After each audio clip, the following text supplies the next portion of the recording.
Jaga chenro mar loso budget mar Sirkal Margaret Nyakango nyiso komiti matayo twak e kind riwruok mar Azimio kod piny owacho mar Kenya Kwanza ni migawo mar omenda owinjore ose kuom chal marach mar ochumi mar Kenya ka. Nyakango yango ni thoth hola ma Sirkal osebedo ka kawo onge ber mosekelo ne jopiny kendo onge ler mayango kuonde mane omenda go otiye. Nyakango bende onyiso Sirkal ni medo usuru mar VAT e chiemo kod mauta nen paro marach e kinde ni mapek mar ngima omako oganda. I have been approving payments of public debt and I've looked at what we are paying for. Many of those things cannot be identified.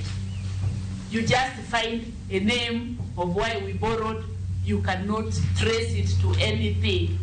You cannot tell what the money was spent for, and therefore there was no economic gain from that borrowing. It is just like taking Fuliza and then you go to the bar and drink it all.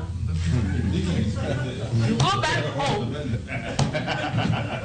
you'll find your family hungry, and you'll find all those other things. So I don't really need to gainsay this. That is what we have been doing for a long time. Komiti mar od bura marango